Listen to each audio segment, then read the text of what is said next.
분들과 이렇게 한번 인사합시다. 하나님은 우리를 언약 공동체로 부르셨습니다. 하나님은 우리를 언약 공동체로 부르셨습니다. 네, 감사합니다.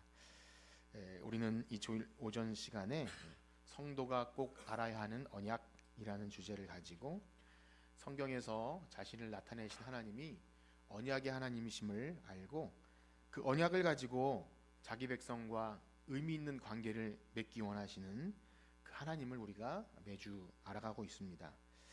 제가 이 주일 아침에 이 언약 시리즈를 시작하게 된 배경은 지난 여름 제가 참석했던 교류와 부흥이라는 그 세미나에서 목회자가 꼭 알아야 되는 언약이라는 것이 주제였는데요. 감사하게도 그 시간을 통해 저 개인적으로나 또 교회적으로 제가 참 많이 고민했던 신앙의 문제가 좀 많이 해결된 그런 은혜의 경험이 있어서 이 내용을 가지고 우리 교회에서 함께 나눴으면 좋겠다 이런 마음을 주셔서 함께 이 시리즈를 시작했는데요. 참으로 참 흥미진진하고 놀라운 사실은 이 시리즈를 중간쯤 하다 보니까 제가 인위적으로 계획하지도 않았는데 우리 교회가 함께 묵상하는 그 매일 성경 본문이 역대하 그리고 에스라, 학개, 느헤미야 이렇게 이어지지 않았습니까? 근데 놀랍게도 이 언약이라는 주제를 드러내는 데 있어서 굉장히 자주 등장하는 본문이 그 본문들이었습니다. 왕들의 이야기, 또 포로에서 해방되어 돌아온 백성들의 이야기. 특별히 그 우리 교회 절기, 또 추수감사절과 또 이렇게 내년 사역을 준비하는 과정에서 그 내용들이 또 이렇게 굉장히 유기적으로 연결이 되고 있다는 것을 볼 때 너무 감사했어요. 그래서 여러분들이 느끼시는지 모르겠지만 매주 말씀을 가지고 또 설교를 하고 목양을 하는 저로서는 그렇구나, 하나님께서 오늘도 교회를 말씀과 성령으로 다스리고 계시구나, 그것을 굉장히 절절하게 그렇게 소름이 돋을 정도로 느끼게 되는데요.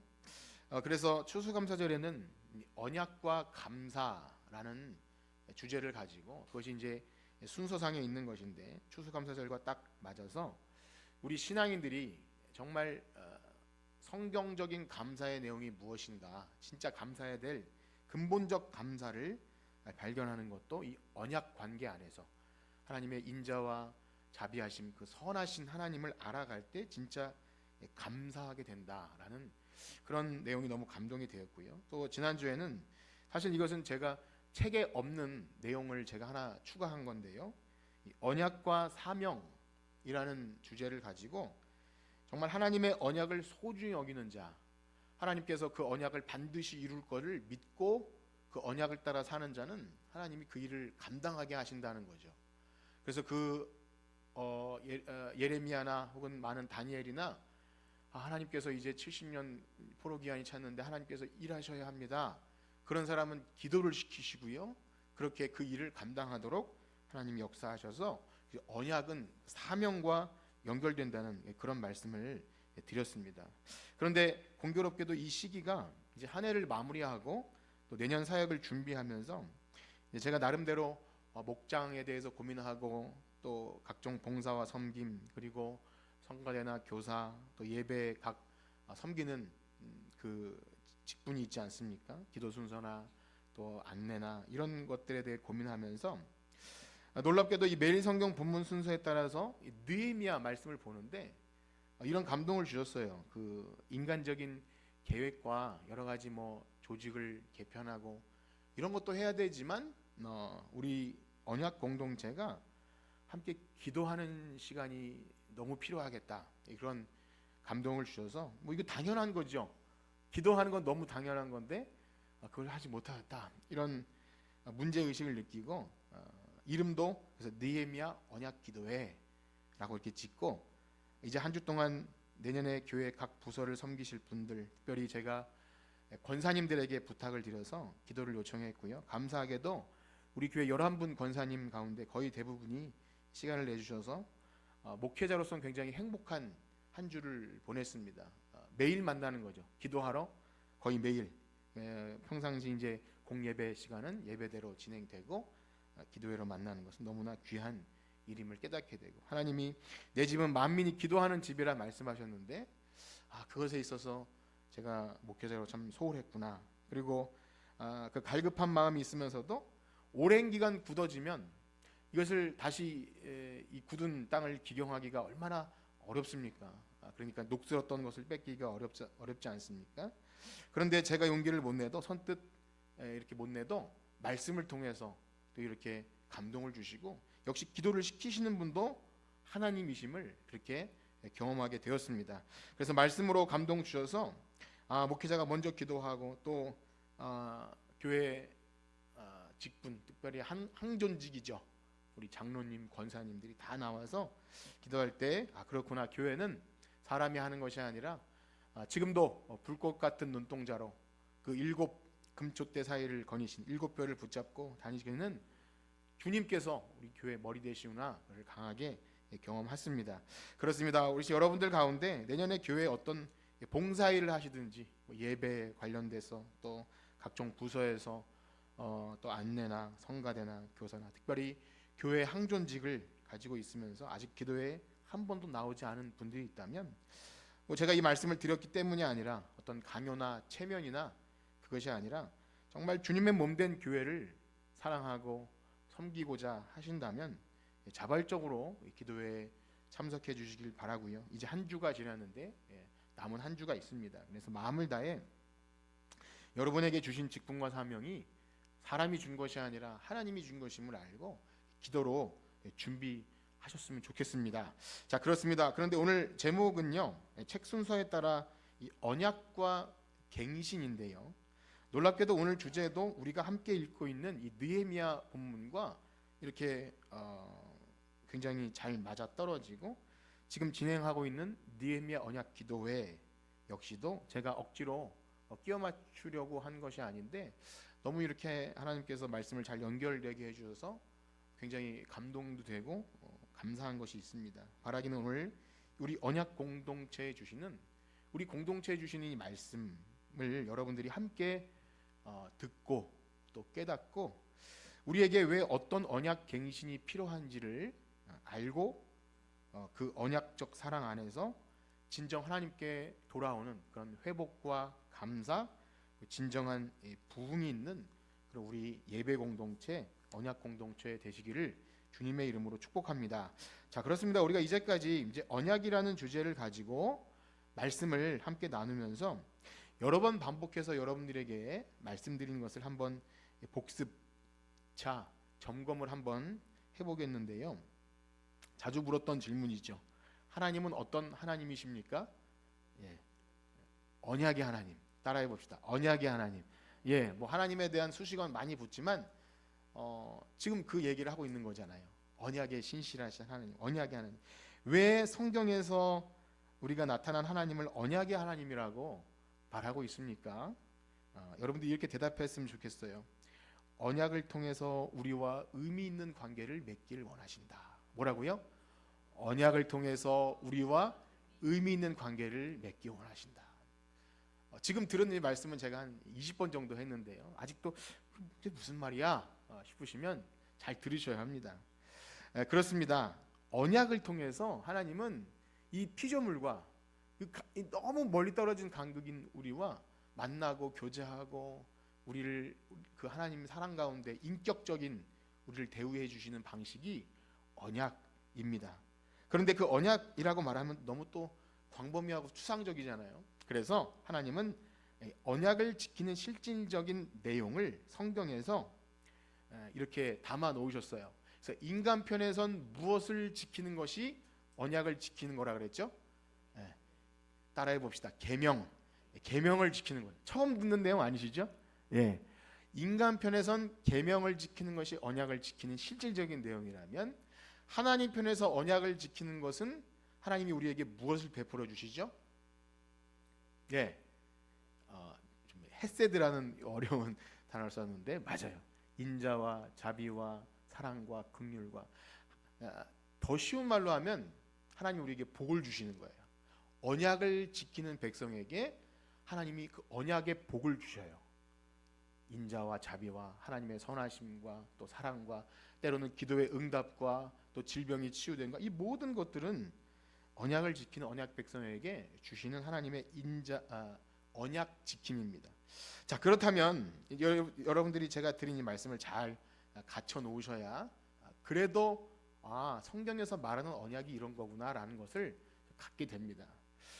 그러면 구약의 하나님께서 자기 백성과 언약이라는 조건을 가지고 관계를 맺어 가신다면 한번 생각해 보세요. 이 언약은 깨질 수가 있는 것입니까? 없는 것입니까? 네. 조건이 있다는 것은 그 조건을 지키지 않으면 언약은 깨집니까? 안 깨집니까? 네, 깨집니다. 제가 어떤 함정을 가지고 질문을 드린 것 같아서 대답을 못할 분이 있을 수도 있는데요. 그것을 그냥 단순히 묻는 거예요. 조건이 있다는 것은 조건을 충족시키지 못하면 깨집니다. 그래서 어렵게 설명드려서 간단히 생각하면 그래요. 누군가 약속을 했어요. 어느 한편에서도 약속을 안 지키면 그 약속은 지켜진 겁니까? 깨진 겁니까? 깨진 거예요. 그냥 깨진 거예요.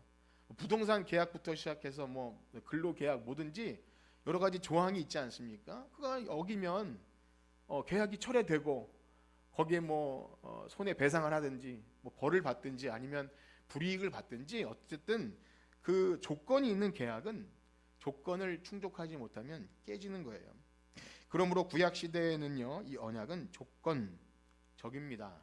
물론 여러분들이 이제 약간 뭐랄까요, 주춤했던 것은 말씀드린 대로 인간은 하나님과 어떤 계약, 언약 관계에 있을 수 없습니다. 근본적으로 이 언약을 지키시는 분은 결국에는 하나님이시죠. 그렇기 때문에 조건이지만 결국 무조건을 향해 갑니다. 궁극적으로는 그래서 이 언약은 결국엔 멀리 새 언약을 바라보고 달려가는 것이죠. 그래서 결국 이 모든 구약의 언약은요, 인간이 지키지 못하는 언약을 하나님이 지켜내시기 위해서 비상한 방법을 쓰시죠. 이 언약의 저주를 자기 아들을 그 언약의 저주를 다 퍼부으시는 너무 인간으로선 상상할 수 없는 일을 하나님이 하셔요. 그게 바로 십자가 사건이에요. 우리가 이제 제가 미리 말씀드리는 거지만 우리가 이제 이 구약의 조건을 잘 이해해야 나중에 이 조건대로 하나님이 자기 자신에게 언약의 저주를 다 쏟아 부으셨다는 거 얼마나 놀라운 은혜인지를 이걸 알게 됩니다. 그래서 이 도무지 이해할 수 없는 복음은 이 구약의 언약이 굉장히 조건적이고 율법이라는 사실을 아셔야 합니다. 자, 그러나 어쨌든 구약 조건 안에서는 이 새 언약의 중부이신 예수 그리스도가 오시기 전까지는 조건성을 가져요. 그래서 언약의 말씀대로 순종하면 복을 받지만 언약을 지키지 못하면 어떻게 되죠? 따라해 봅시다. 저주를 받습니다. 예. 하나님 무슨 무섭게 저주해요. 교회 나왔는데 뭐 은혜 얘기 들려. 이걸 좀 아셔야 된다는 거예요. 언약을 지키지 못하면 어떻게 돼요? 저주를 받아요. 예. 이게 율법 시대 아니기 때문에 이런 얘기 안 해야 돼? 아닙니다. 이걸 아셔야 돼요. 그런데 역시 이분도 마찬가지입니다. 단서를 계속 달죠. 일단 저주를 받는다고 해도 그것 자체가 우리가 하나님에게서 떨려 나가는 건 아닙니다. 하나님은 우리를 자녀이기 때문에 부성적인 그 형벌을 주시는 거예요. 자녀에게 주시는 그 형벌을 주심으로. 그래서 우리가 다 찾아보지는 않겠지만 이스라엘 백성이 그래요. 너희가 하나님께 벌을 받을 때도 하나님의 징계를 기쁘게 받으면 하나님께서 그 징벌의 때가 끝나면 회개하고 돌아올 수 있도록 또 은혜를 베푸신다. 이런 조건까지도 다 마련해 주세요. 그러니까 사실 알고 보면 이 조건이 조건인 것 같아도 이게 정말 조건인지 아니면 무조건인지 헷갈리게 만들 정도로 구약 시대에도 여전히 은혜의 원리가 작동해요. 복음의 원리가 계속 작동합니다. 그래서 헷갈리기 쉬운 거죠. 그래서 많은 사람들이 구약은 율법이고 신약은 은혜이고 이렇게 말하고 싶지만 구약 시대에도 은혜가 없으면 사실은 하나님이 그 조건대로 다 그때그때 다 처벌하셨으면 나만 할 인생이 없는 거예요. 계속 땅이 갈라지고 뭐 하늘에서 무서운 막 우레가 떨어지고 그런 식으로 징벌을 다 받았으면 아무도 살아남지 못합니다. 그래서 계속해서 하나님은 은혜의 역사를 보이시는데, 자, 그렇습니다. 어쨌든 구약을 표면적으로 볼 때는 조건이기 때문에 그 조건을 파기할 때 계속 하나님의 징벌을 받는 이야기가 등장해요. 아니 사실은 구약 성경 전체의 내용이 그 내용이에요. 하나님의 언약을 지키지 못했기 때문에 벌 받는 내용. 생각해 보세요. 처음 시내산에서 십계명 율법을 받을 때 그 십계명 돌판이 그 계약서예요. 사실은 여러분 십계명 돌판이 두 개잖아요. 아시나요? 옛날에 모세 십계명 하면 두 개인데 왜 두 개인지 아세요? 네. 이쪽에는 뭐 1계명에서 5계명, 이쪽에서는 6계명에서 10계명일까요? 계약서를 몇 장 쓰죠? 계약서? 두 장 쓰잖아요. 두 장. 그거예요. 하나님께서 하나, 또 인간 편에서 하나, 이런 의미 두 개예요. 그런데 그 계약서 잉크가 말하기도 전에 시내산에서 모세가 계약을 받는 동안 밑에서 무슨 일이 벌어졌죠? 금송아지를 만들고 난리를 쳐요. 그러니까 이 언약을 받을 만한 아무런 자격 조건이 없는 인생임을 여실히 보여줘요. 잉크가 마르기도 전에, 그러니까 그 돌판에 새겼기 때문에 돌가루가 닳기도 전에, 그래서 모세가 그 돌판을 깨버린 것은 언약이 파기되었다는 것을 상징적으로 보여주는 거예요. 그러니까 이 백성은 언약을 받을 자격 조건이 없는 겁니다. 그리고 나서 이후에도 40년 광야 생활 동안에도 얼마나 조금만 문제가 생기면 원망과 불평으로 하나님을 원망하고 우리 돌아가겠다, 애굽으로 돌아가겠다, 모세를 죽이려고 하고 엄청난 그런 일이 벌어지지 않습니까? 이게 다 언약에 신실하지 못한 인간의 폐역을 드러내는 역사이지요. 광야에서도 살 수 없이 그래서 죽을 뻔하다가 모세의 목숨을 건 중보기도로 하나님이 또 노하기를 더디하시고 인자와 자비가 풍성하신 하나님께서 또 구원해 주셔요. 그러니까 이 계약이 사실은 마치 누더기 같아요. 누더기. 도저히 지킬 수 없는데 하나님이 정말 길이 참으셔서 어렵게 이 백성을 끌고 나가시는 겁니다.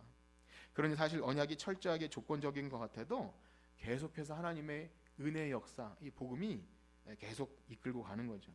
그래서 우리는 구약을 볼 때도 하나님께서 베푸시는 은혜의 복음을 발견할 수밖에 없습니다. 그래서 우리가 꽤 지난 주일 오후 시간에 왜 복음으로 성경을 읽다라는 주제를 보면 사실은 구약 창세기부터 복음 이야기죠. 사탄 그 뱀에 의해서 열매를 따먹을 때부터 여자의 후손을 통해 아들을 보내주시겠다는 이 모든 내용이 복음의 내용입니다.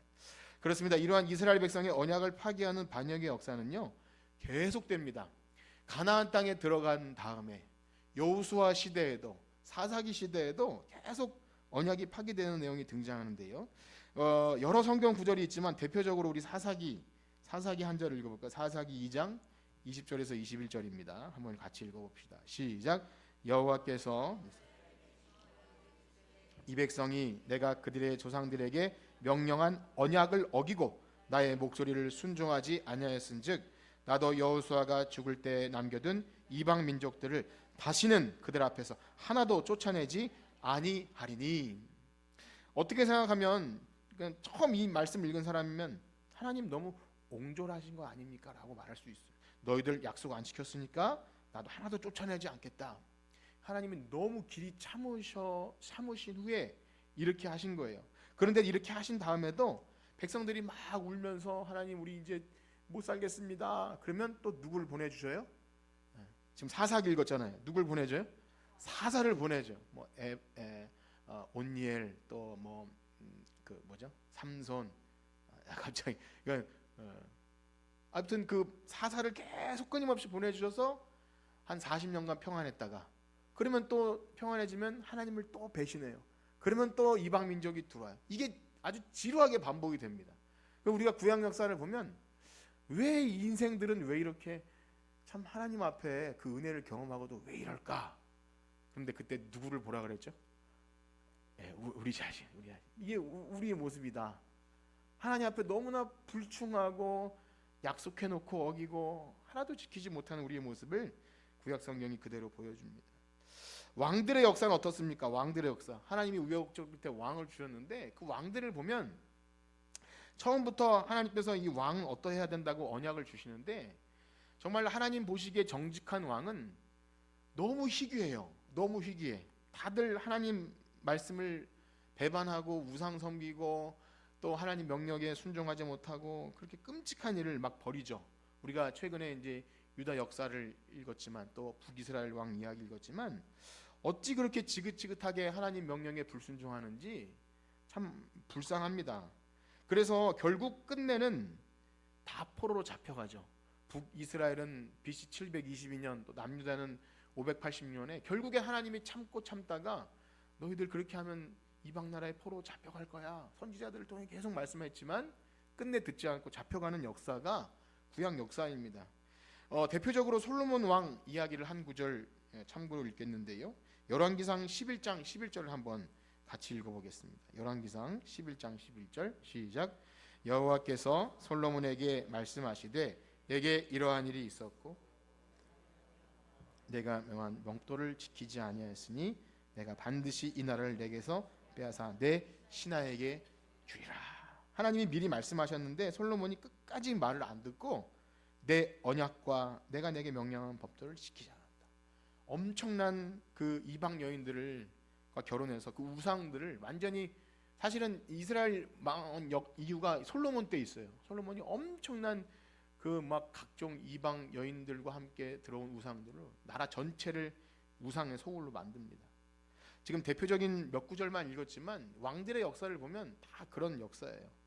참 안타깝죠. 그런데 오늘 우리가 이제 주목해 보아야 될 사실은 그런 패역한 역사 속에서도 하나님은 언약 백성들이 다시 그 패역한 자리에서 회개하고 돌아와서 이 언약을 지키고자 애쓰는 모습을 성경을 통해 우리를 보게 하시는데요. 바로 그 언약 백성의 자리로 돌아오려는 이 노력이 무엇으로 나타나냐면 한번 따라해 볼까요? 언약 갱신. 오늘 그겁니다. 언약 갱신. 언약 갱신. 여러분, 우리 갱신이라는 용어를 잘 쓰나요? 어떤가요? 갱신. 면허증 갱신. 여권도 만료되면 뭐 그런 것들. 부동산 계약도 뭐 갱신. 그러니까 새롭게 하거나 있던 계약을 계속 이어갈 때 이 갱신이라는 용어를 쓰는데요. 우리 학생들은 잘 이 용어가 익숙하지 못할 수도 있고 또 뭐 성경 자체에 갱신이라는 단어가 있는 것이 아니기 때문에 낯설 수 있지만 여러분 언약을 배울 때 이 갱신이라는 것을 잘 유념해서 듣고 이것이 우리에게 어떤 의미가 있는지를 좀 잘 생각하셔야 됩니다. 그래서 오늘 성경에서 대표적인 언약 갱신의 사례들을 여러분들에게 빠르게 몇 가지를 말씀드릴 텐데요. 첫 번째로는요, 모세가 하나님 시내산에서 언약을 받고 마지막 이제 모세가 죽기 전에 이 언약을 갱신하는 장면이 신명기에 나옵니다. 그때는 이제 모압에서 했다고 해서 모압 언약이라고 하는데요. 처음 시내산에서 언약을 맺은 출애굽 1세대는 광야에서 다 죽어요.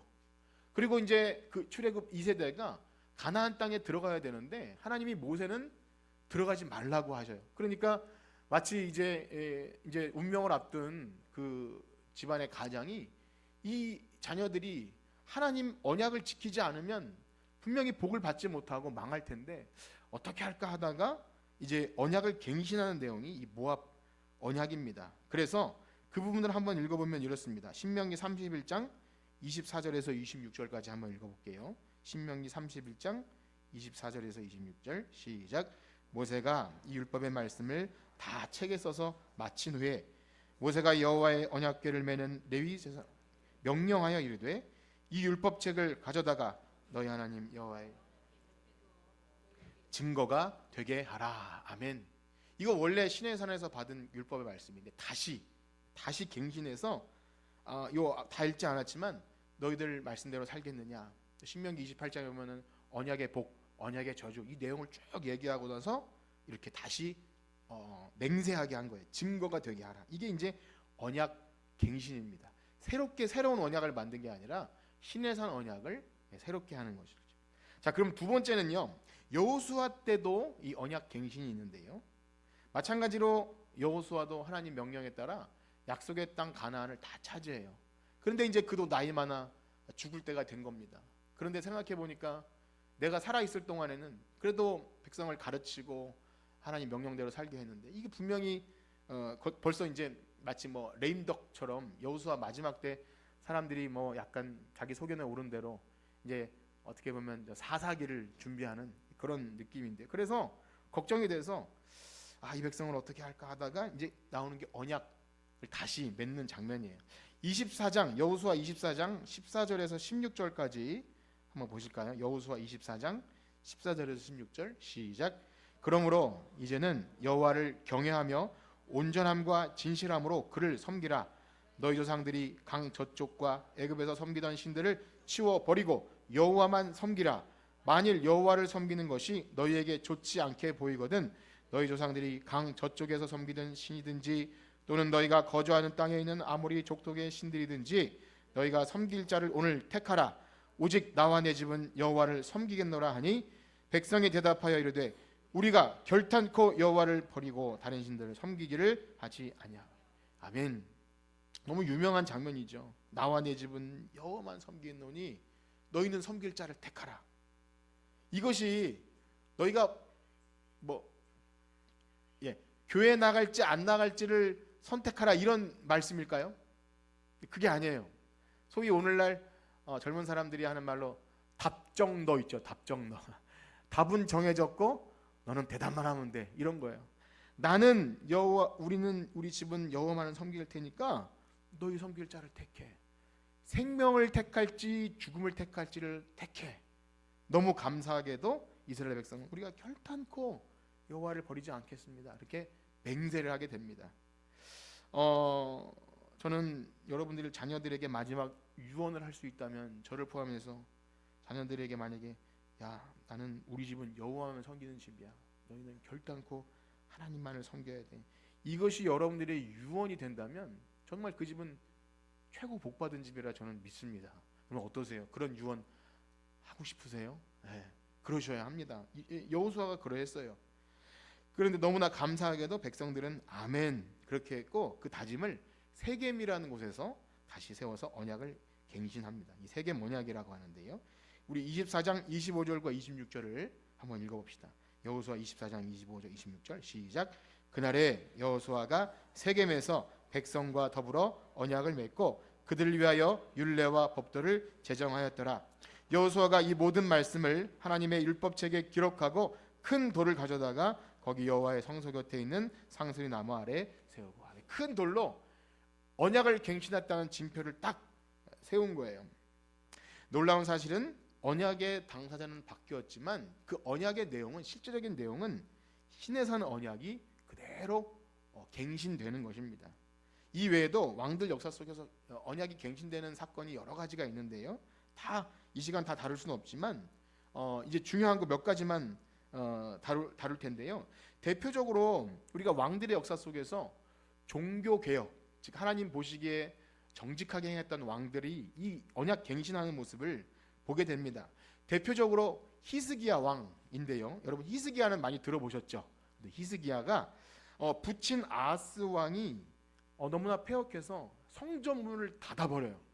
하나님이 예배하는 성전에 우상 단지를 갖다 놓고 난장판을 만들어 놓습니다. 그런데 히스기야가 왕이 되고 그 아버지가 닫았던 성전문을 열고 우상의 제단을 다 내버리고 부셔버리고 하나님께 드리는 예배와 절기를 회복한 다음에 이제 히스기야가 성전을 정결하게 한 다음에 제사장들을 불러놓고 역시 언약을 갱신하는 내용이 나옵니다. 우리 그 부분을 한번 읽어봅시다.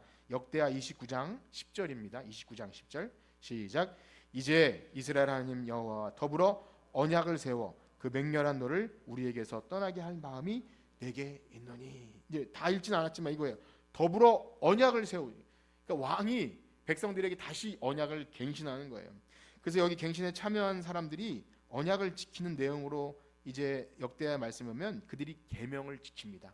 하나님께서 명령하신 법들을 제대로 지켜서 예배 최선을 다하는 그 내용들이 있는 거예요. 결국 시내산 언약이 갱신되는 내용임을 알 수 있습니다. 그 다음은요, 여러분 히스기야 말고 또 종교개혁하면 유명한 왕 누군지 아시나요? 요시야. 요시야 대답해 너무 감사한데요. 요시야 왕도 어린 나이에 왕이 되어서 정말 대개혁을 단행합니다. 그도 여호와 보시기 정직한 왕인데요.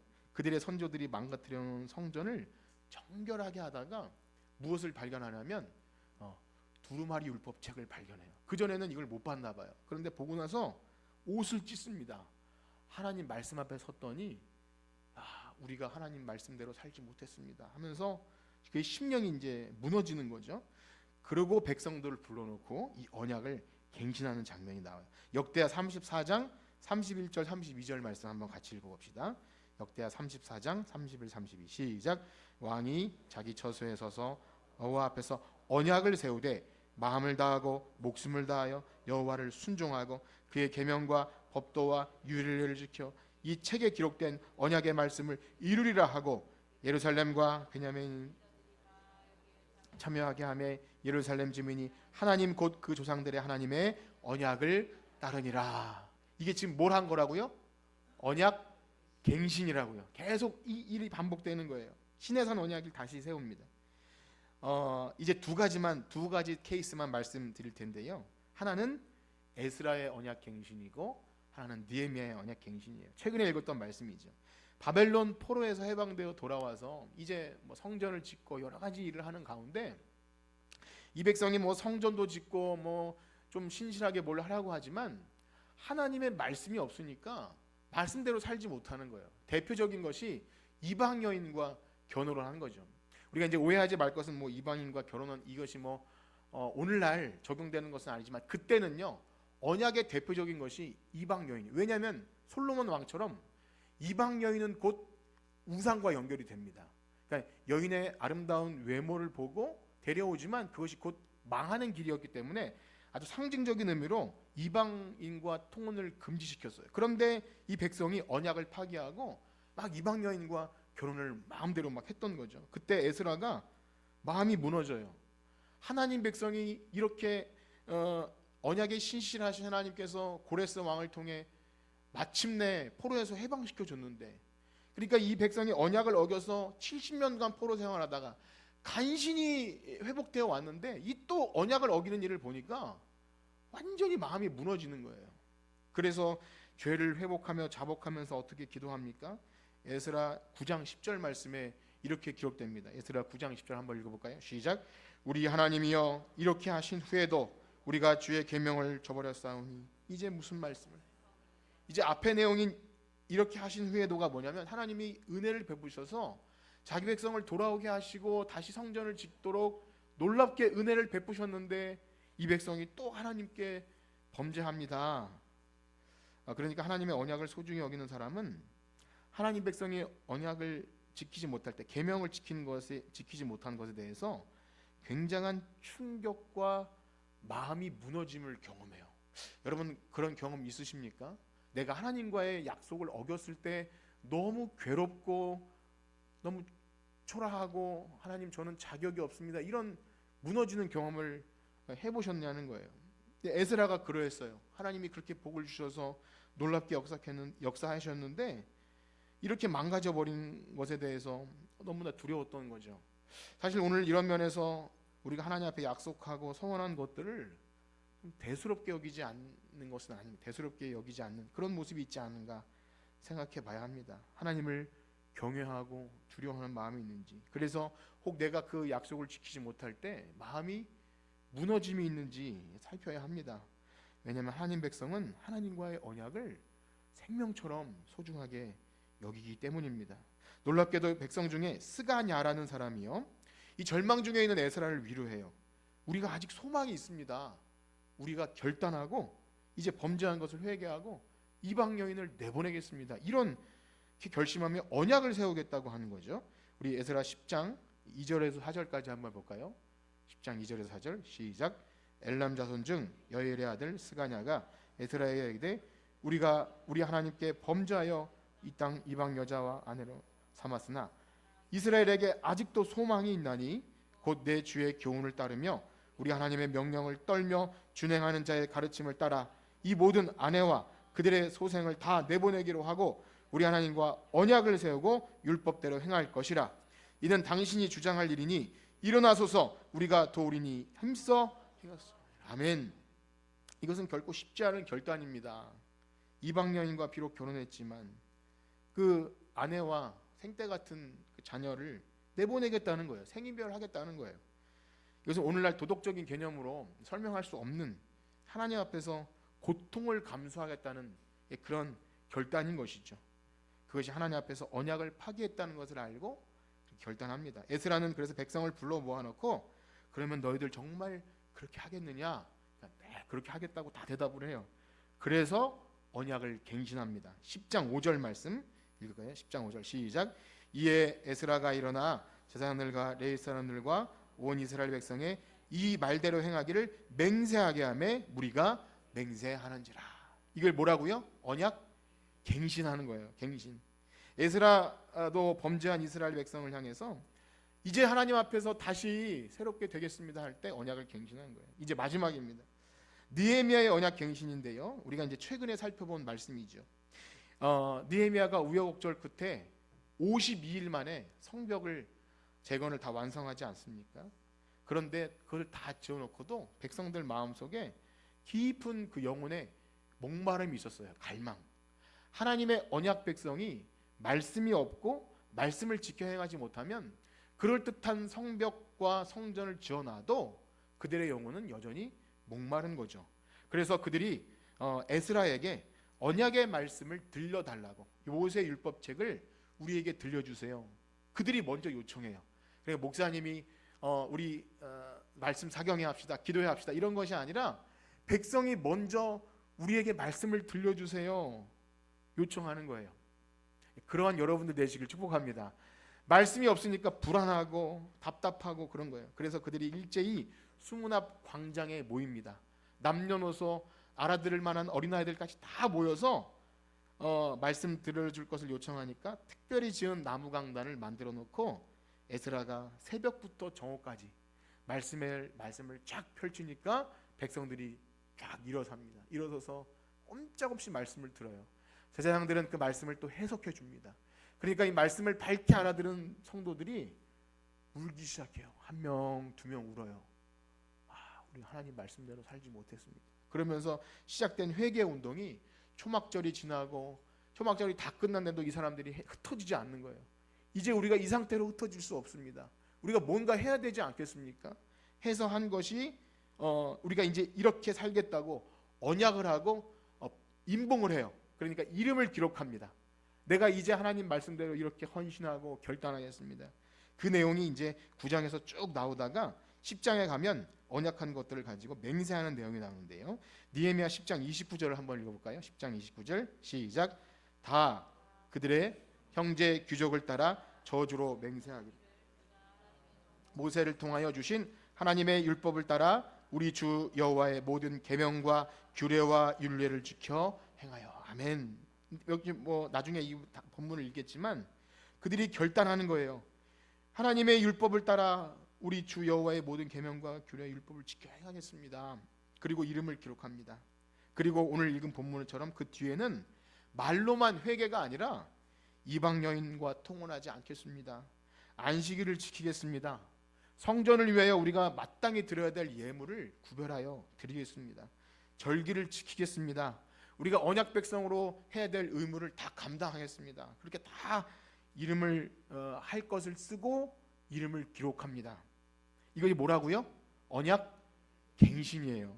우리가 이제까지 언약 갱신의 대표적인 사례를 살펴본 것처럼 언약 갱신은 새로운 특별한 것이 아니라 신해상 언약, 하나님과의 계명을 다시 지키기로 결단하는, 그래서 그런 실제적인 삶에서 죄악을 끌어내는 그러한 일들이 있었다는 겁니다. 하나님은 자기 백성에게 그렇게 언약을 지키도록 그들의 삶에 때로는 고난도 주시고 포로로 잡혀가기도 하시면서 사람 막대기와 인색 채찍으로 역경을 통해 우리가 하나님께 언약을 이렇게 저버려서 고통당했습니다. 돌아오게 하시는 놀라운 방식으로 언약을 통해 관계를 맺어 나가는 겁니다. 사실 이 내용은 지치는 내용이에요.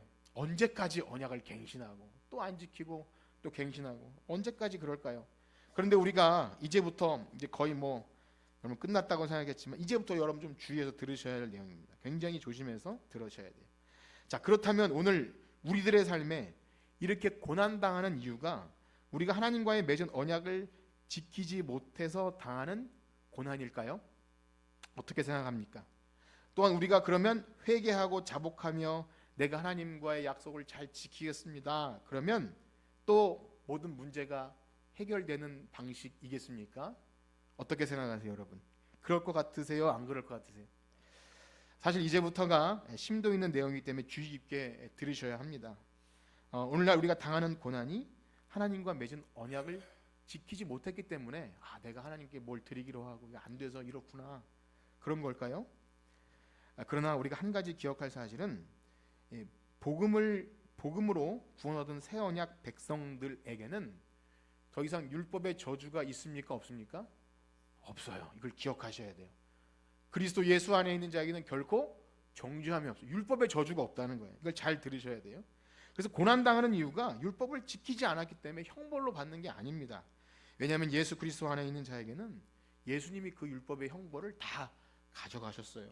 그렇다면 한번 생각해 봅시다. 더 이상 구약의 성도들이 이렇게 하나님께 죄를 자복하고 우리가 하나님과 맺은 언약을 신실하지 못했음을 회개하고 이렇게 지키겠습니다, 후회와 반성과 하는 이 언약 갱신은 오늘을 살아가는 우리들에게는 더 이상 의미가 없는 것일까요? 어떠세요? 네. 그렇지 않다는 거예요. 하나님은 그때나 지금이나 동일한 방식으로 언약을 통해 우리와 관계를 맺으세요. 비록 이 새언약 시대에는 우리가 이룰 수 없는 율법의 요구를 우리 예수님께서 다 이루셨기 때문에 우리가 율법을 지킴으로 복을 받거나 율법을 어김으로 저주를 받진 않는다 할지라도 그리스도께서 다 이루신 복, 우리가 지키지 않아도 값없이 그 하나님 예수님이 이루신 그 율법의 요구를 우리가 그냥 값없이 받게 되었잖아요. 이것을 아는 자는 그 은혜에 합당한 반응으로 하나님의 계명을 기쁘게 지키는 줄 믿습니다. 이것이 새 영과 새 마음이에요. 이걸 잘 아셔야 합니다. 이것이 새롭게 거듭난 피조물이에요. 이제는 율법의 요구로 지키는 것이 아니라 우리가 지켜야 될 것을 예수님이 다 지키신 그 놀라운 은혜로 구원받았기 때문에 은혜에 합당한 반응으로 하나님 앞에 결단도 합니다. 그래서 오늘날 우리들이 하나님 앞에 복음으로 말미암아 정말 죄사함과 영생의 은총을 경험한 거듭난 성도들은요, 정말 자신이 지은 죄를 자복하고 하나님 다시는 내가 이 죄를 짓지 않겠습니다 하는 통회 자복이 늘 있어요. 여러분 어떠십니까? 그런 것이 있습니까? 내가 옛날에 그 옛사람의 추하고 더러운 모습 살 수 없습니다 하는 결단들을 하게 돼요. 주께서 맡기신 은사와 직분은 나같이 천하고 무능한 나에게도 이 직분을 맡기셨는데 제가 감당하겠습니다 하는 그런 다짐과 결단이 있어요. 우리들의 일상의 삶에서 하나님을 사랑하여 또 이웃을 사랑하는 그것이 이루어지지 않을 때 하나님, 제가 왜 하나님 사랑하는 자는 이웃을 사랑한다고 했는데 이것이 안 됩니까 하면서 울면서 회개하고 우리의 삶을 돌아보는 그런 기도와 결단을 합니다. 그런 모든 결심과 다짐은 율법의 조건이 아니에요. 우리의 율법의 모든 요구를 그리스도께서 다 이루셨음을 아는 자는 은혜에 합당한 반응으로서 이제 우리가 그렇게 결심을 합니다. 우리의 결심도 연약하지만 하나님이 우리의 기도를 들으셔서 그렇게 살 수 있도록 인도해 주시는 거예요. 그렇습니다. 사랑하는 성도 여러분, 여러분이 정녕 그리스도 십자가 복음 앞에 얼마나 자격 없는 죄인인지를 알고 이렇게 이스라엘 백성처럼 통해 자복하는, 울면서 애통하는 일이 있었다면 나와 같은 참 벌레만도 못한 자에게 이 놀라운 은혜를 주셨을 때 여러분 우리는 어떻게 반응하게 되죠? 주님, 저는 참 죄인입니다. 과거에도부터 지금으로부터까지 하나님 앞에 인정받을 조건이 아무것도 없습니다. 그런데 이제 내가 주님을 위해 살고 싶습니다. 이런 반응이 있지 않습니까? 이것이 있어요. 이것이 있는 거예요. 제가 부족하지만 하나님의 영광을 위해서, 기쁨을 위해 내 삶을 드리고 싶습니다. 그런 결심을 해요. 우리가 참되게 복음을 알고 그런 반응이 나옵니다. 세례를 받을 때, 직분을 받을 때 그런 결심과 다짐들을 하죠. 제가 이제 옛사람의 모습대로 살 수가 없습니다. 그리스도의 피로 죽고 다시 산 새로운 피조물로서 이제 하나님의 영광을 위해 내 삶을 드리기 원합니다. 여러분 어떠세요? 그런 은혜와 결심들이 좀 있어 보셨습니까? 어떠세요? 기억이 좀 너무 희미하신가요? 저도 어릴 때 주님을 만나고 회개하고 은혜 경험이 있을 때 주님, 저와 같은 미천한 자도 하나님께서 그렇게 사용하시면 제가 제 생명 드리고 싶습니다. 조그맣게 뭘 안다고 그런 노래를 해요. 내 이 생명도 달라시면 십자가에 놓겠습니다. 옛날에 그 찬양이 있거든요. 똑바로 보고 싶어요. 그 찬양 중에 보면 주님께 드릴 것은 사모하는 이 마음뿐, 내 생명도 달라시면, 그걸 울면서 그 찬양을 왜 불러요? 꼬마가. 그런데 하나님께서 그 기도를 들으실까요? 안 들으실까요? 들으셔요. 우리는 까먹고, 우리가 하나님께 뭘 얘기한 거 우리는 까먹어도 하나님 그걸 들으셔요. 그리고 그렇게 살도록 우리의 삶을 이끌어 나가십니다. 청소년 시기에 입교식을 할 때 아직도 기억이 선명해요. 하나님, 제가 이 불쌍한 자를 주님께서 십자가에서 죽으셨는데 제가 하나님 백성 된다는데 제가 거짓말도 많이 하고 참 악하게 행한 못된 짓도 많이 하고 음란하며 제가 다시는 이렇게 살지 않겠습니다. 누가 가르쳐주지 않았는데 그 세례 입교 받을 때 너무 감격스러워서 그런 경험이 있어요. 그래서 우리 학생들에게 그런 기회를 인적으로 만들어낼 수 없지만 좀 그런 결단과 다짐과 그런 것들을 좀 보고 싶은 겁니다. 인위적으로 만들어낼 수 없죠. 목사가 될 때도 임직을 받을 때도 참 이 무능한 종에게 이런 일을 맡기셨습니까? 이 양떼를 맡기셨습니까? 그러면서 또 울면서 다짐하게 되는 것이 있어요. 결혼을 할 때나 자녀를 주셨을 때나 어려운 환난의 순간순간 그 약속과 다짐들을 반복해 나갑니다. 여러분 어떠신가요? 그런 거 다 한때 처음 은혜 받을 때 나오는 어떤 유치한 반응인가요? 전혀 그렇지 않습니다. 우리는 내가 한 말조차 잊을지 몰라도 하나님은 우리가 장난은 아니더라도 급할 때 급동이 마려워서 정말 차를 놓쳐서 안타까워서 하나님 제가 요번만 들어주시면 제가 이렇게 하겠습니다 라는 것 기억하실까요? 안 하실까요? 하셔요. 여러분 그것을 우습게 여기시면 안 됩니다. 그런데 우리가 그걸 죽기 살기로 지키려고 했으면 언약의 신실하신 하나님은 그것을 통해서 우리에게 영광을 보여주셔요. 그래서 언약을 통해 하나님과 관계를 맺습니다. 놀라운 사실은 우리의 삶에 문제가 발생할 때 그 언약이 기억나요. 놀랍게도 하나님 제가 하나님 앞에 불충했습니다. 이렇게 하기로 제가 어릴 때 결심했고 내가 직분을 받을 때 또 내가 이렇게 교회를 통해 뭘 하기로 그렇게 사람들 앞에서 다짐했는데 제가 이렇게 삽니다 하고 어려운 환난 속에서 기억해내요. 이게 참 놀라운 은혜입니다. 언약을 기억하는 것은 놀라운 은혜예요. 그렇게 하나님은 우리에게 언약으로 관계를 맺어 나갑니다. 그래서 우리가 하나님 앞에 우리의 죄악됨을 고백하고 자복하고 다시 새로운 마음을 가지고 간구하면 더 놀라운 은혜를 주셔요. 전보다 이루 말할 수 없는 정말 놀라운 은혜를 주셔요. 사랑하는 성도 여러분, 여러분에게 그런 은혜가 있기를 소망합니다. 우리가 새 언약의 시대를 살아간다고 할 때 이 언약의 갱신은요 계속 이루어집니다. 우리가 언약을 지키지 못할 때 괴롭고요, 언약에 신실하지 못할 때 참 죽고 싶은 마음도 들어요. 그런데 그걸 통해서 다시 하나님 앞에 나오게 하는 것도 우리가 하나님과 언약으로 묶여 있기 때문입니다. 믿음 생활하는 가운데 부족하고 연약하지만 하나님께 우리의 삶을 드리기로 작정한 일, 주의를 지키기로 하고 하나님께 내 물질의 일부를 드리기로 결심한 이 모든 것들 다 율법이 아닙니다.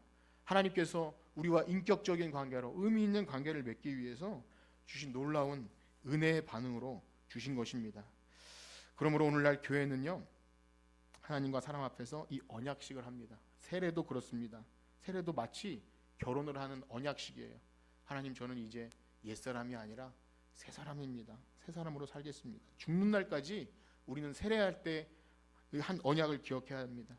인생의 여정 가운데 그리스도의 몸된 교회로 여러분이 은사와 직분을 따라서 섬기는 일을 하게 될 때 이거 그냥 두루뭉술 이거 한번 해볼까?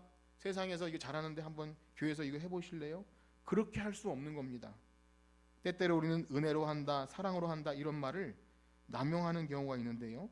은혜와 사랑이라는 말로 포장해서 그냥 시간 되면 하세요. 적당히 시간 안 되면 하지 마세요. 여유가 되면 하세요. 정성을 들이지 않아도 대충 하셔도 됩니다 라는 말로 은혜와 사랑을 잘못 포장합니다. 결코 그렇지 않아요. 그래서 교회에서 임직을 줄 때 그냥 주지 않죠. 하나님과 사람 앞에서 여러분 다 맹세하셨죠? 저도 맹세 손 들고 하나님과 사람 앞에서 이러 하겠다고 다짐합니다. 여러분 그거 잊어버리셨나요? 그걸 어떻게 하셔야 되죠? 갱신해야 됩니다. 뭐라고요? 갱신해야 돼요. 하나님 앞에 결심하셔야 됩니다. 그러면 내 결심이 부족해도 그거 붙들고 가는 거예요. 그렇게 하셔야 합니다. 새 언약 시대에도 여전히 언약은 갱신됩니다. 세례 받을 때 다짐했던 것, 임직할 때 다짐했던 것, 또 우리가 회개하고 돌아올 때 하나님 제가 이렇게 하겠습니다 했던 것, 여러분 지켜내셔야 합니다. 율법이 아닙니다. 하나님과 그런 관계를 이어나갈 때 하나님이 놀랍게 역사하셔요. 그러므로 사랑하는 성도 여러분, 목사는 그것을 돕는 사람입니다. 여러분들이 나태하고 혹 직분을 지키지 못할 때 괜찮습니다. 그냥 그렇게 직분만 유지해 주십시오. 이렇게 하는 건 제 직무가 유기라서 권사님 기도하셔야 됩니다. 장로님 기도하셔야 됩니다. 이렇게 하는 게 제 역할이라고요. 제가 그것을 안 하면 제가 하나님께 벌을 받아요. 사랑하는 성도 여러분, 내년에 직분을 지키시려면 뭔가 교회에서 봉사를 하시려면 무조건 기도하시길 축복합니다. 여러분이 하나님께 드리기로 약속한 것 다 하셔야 됩니다. 그렇지 않으면 우리는 언약 백성으로서 하나님께 벌을 받습니다. 그것은 버리는 것이 아니라 힘든 거예요. 그렇지만 회개함을 통해서 다시 하나님께 돌아올 때 놀라운 복을 내려줄 줄 믿습니다. 우리 교회 모두가 매일매일 언약 갱신을 통해 하나님의 은혜를 누리시는 여러분들 되시기를 주님의 이름으로 축복합니다. 기도하겠습니다. 하나님 감사합니다. 우리와 같이 천하고 무능한 자들과 언약하시고 피로 맺은 새 언약 백성 되게 하시니 감사합니다. 이제 우리가 하나님께 결단하고 다짐하는 것은 율법이 아니라 은혜에 합당한 반응으로서 제가 옛사람의 삶을 살지 않고 이제 새 사람으로 주님을 위해 우리의 삶을 드리겠습니다 하는 이 결단입니다. 우리의 미련하고 연약한 결단이지만 주님 들으시고 응답하시고 우리의 삶을 그렇게 이끌어가 주시옵소서. 그렇게 할 때 하나님의 영광 돌리고 이 땅에 구원받은 성도로 정말로 언약적 사랑을 경험하면서 하나님께 영광 돌리고 많은 사람들에게 복을 나눠줄 수 있는 그런 복의 통로로 살아가는 우리 모두가 되게 하여 주시옵소서. 감사하며 예수님의 이름으로 기도합니다. 아멘. 우리 찬